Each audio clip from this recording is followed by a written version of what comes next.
दोस्तों, आपने कभी सोचा है कि अगर तुम 10 मिनट देर से जगोगे तो जिंदगी का सबसे बड़ा मौका हाथ से जा सकता है।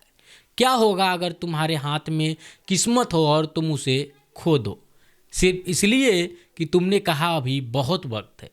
आज की कहानी एक ऐसे युवक की है जिसने समय की कदर नहीं की और एक दिन सब कुछ गांव गवा बैठा।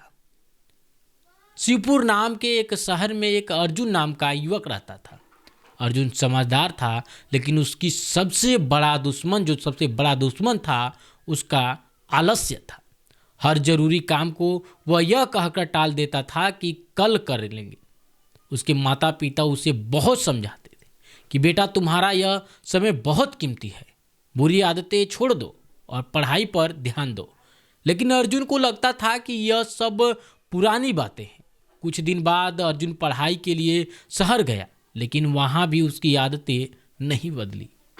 दिन भर रील्स देखता, मस्ती करता और बेकार की बातें करता, जैसे पढ़ाई उसकी ज़िंदगी से गायब हो गई हो। फिर एक दिन उसे दोस्त का कॉल आया और उसने कहा कि उसकी जो मल्टीनेशनल कंपनी में नौकरी लग गई है। फ़ोन करते ही अर्जुन टूट गया और खुद से बोला कि मैं ही क्यों हमेशा पीछे रह जाता हूं। मेरे सारे दोस्तें मुझसे आगे निकल रहे हैं। बेचैनी में वह घाट की ओर चला गया। वहां एक पेड़ के नीचे एक बौद्ध भीष्म ध्यान में बैठे थे।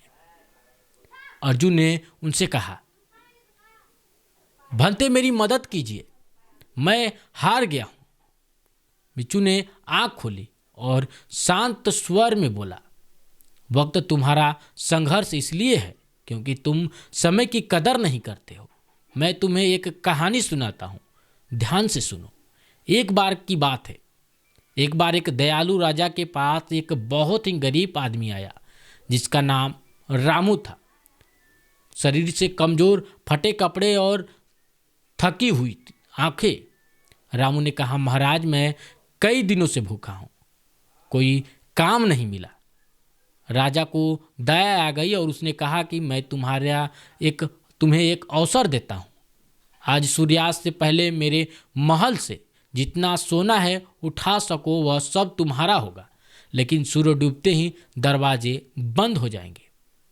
रामू खुशी से झूम उठा और राजा के पैर छुए और दौड़ता हुआ गया। उसने पत्नी को सब बता दिया। पत्नी ने कहा, तो अब देर किस बात की है, भागो रामू, बहुत भूखी लगी है।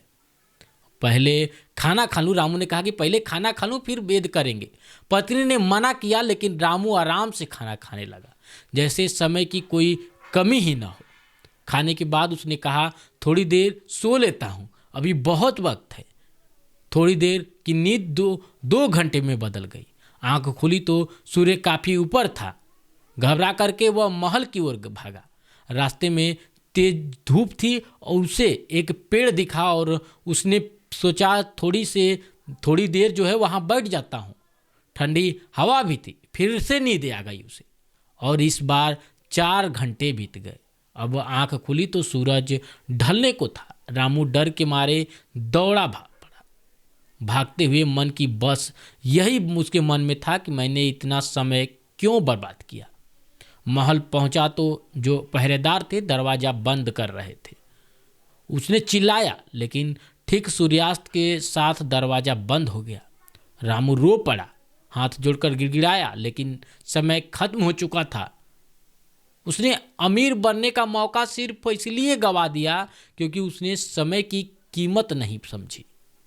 बिच्छू ने कहा, कहानी खत्म हुई। अर्जुन की ओर देखा जो है भीष्म। अर्जुन को अपनी गलती समझ आ गई। भीष्म ने बोले, जो उत्सव या तो समय के साथ चलो या तो समय तुम्हारा साथ जो है वो छोड़ देगा। अर्जुन भीतर तक हिल गया। उससे पल में उसने तय किया कि एक भी लक्ष्य बर्बाद नहीं करेंगे। अगली सुबह वह जब सूरज के साथ उठा, मोबाइल नहीं छुआ, ध्यान किया और एक सख्त दिनचर्या बनाई। धीरे धीरे वह अनुसूचित हुआ और पढ़ाई में मन लगाना तय किया। आत्मविश्वास लौट आया उसका। परीक्षा आई और अर्जुन भी टॉप 3 में आया। वही लोग जो उसे नाकाम कहते थे अब उसे देने लगे, जो है सलाह लेने लगे अर्जुन से।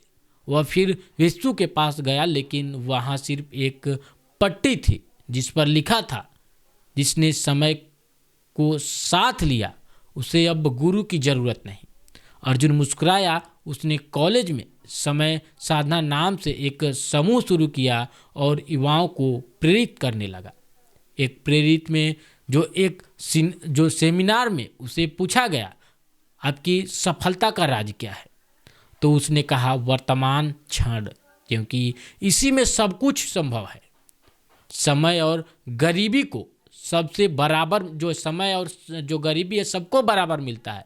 फर्क सिर्फ इतना है कि कौन उसका सही इस्तेमाल करता है। अगर तुम आज कम टल रहे हो तो जो काम है उसे टाल रहे हो, तो कल याद रखना दरवाज़ा हमेशा खुला नहीं रहता है। इसलिए उठो, जागो और समय को के साथ चलो। जो समय आज है वह कल तुम्हारा किस्मत बनेगा। दोस्त, इस कहानी से हमें यही शिक्षा मिलती है, समय सबसे मूल्य है। समय सबसे जो मूल्य है, खोया हुआ समय कभी वापस नहीं आता। इसलिए इसका सही उपयोग करो और अपने सपनों को जो है वो सच